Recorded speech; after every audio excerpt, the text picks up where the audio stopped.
Cassava flour might look simple, but the process behind it is so powerful. From peeling to a 3-day soak, to pressing, drying, and grinding. This is the full journey from roots to flour.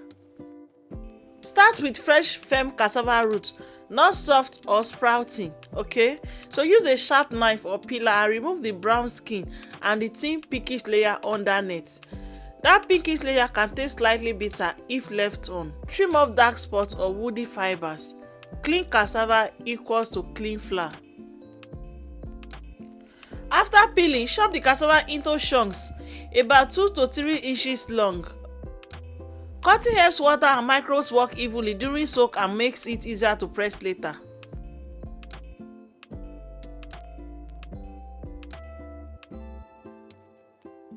Rinse cassava once more in clean water to remove any remaining dirt and sap.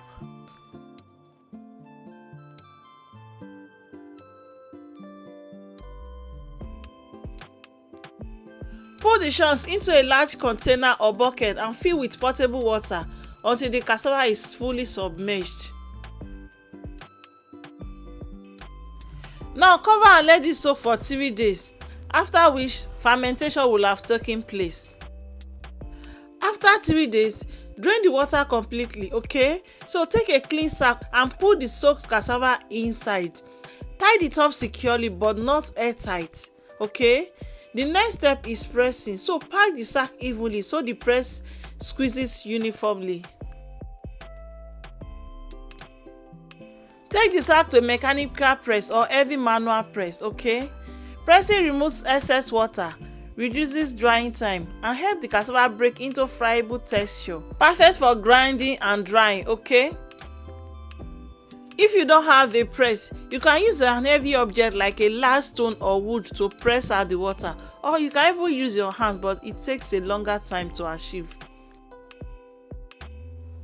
Once the cassava is well pressed, take it out of the jar. Spread the pressed cassava thinly on a clean tray, mat, or a raised drying rack. Put them in direct sun on a dry day.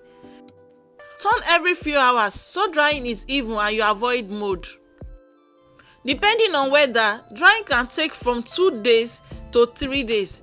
The goal: cassava should be bone dry and brittle, not soft or damp.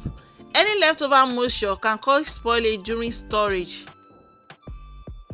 Properly dried cassava becomes smaller, lighter, wrinkled, and brittle. The pieces shrink almost by half, feel completely dry, snap easily, and turn a pale white or off-white color. Once dry, I split my cassava into 2 parts. One part I ground into pure cassava flour. The second part I set aside to mix with yam flour. Why this? Adding a small portion of processed cassava to yam flour makes the yam flour smoother and reduces sticky or doughy clumps, okay? I usually mix about 30 to 40% cassava into the yam before grinding. So the next thing I did was to take each portion to a grinder, okay? A conventional grinding machine gives the best, smoothest results, especially if you want a fine professional texture, okay? So grind the flour until soft and fine to touch. You can use your own blender if you have a very good and powerful one. Sieve the ground flour through a fine mesh or flour sieve. This removes any remaining fibers or coarse particles and leave you with a silk-like flour, okay? If you find coarse bits, regrind and resieve until it's uniform. For aroma, a light toast in a dry pan is optional but usually not necessary. Keep it natural.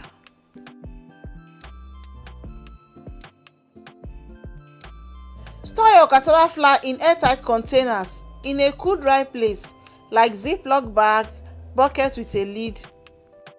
It lasts for months if completely dry and kept away from moisture and pests, okay? Use it for baking, thickening soup, or as part of yam flour blend. Remember the batch you mixed with yam flour. It gives softer, smoother amala, fufu, or whatever you are cooking. And that's the full process. Peel, soak 3 days, press, sun dry, split, grind, sieve, and store. Try it and tell me how yours turned out.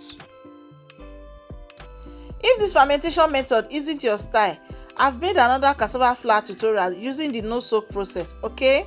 It is right there on your screen. Tap it and watch now.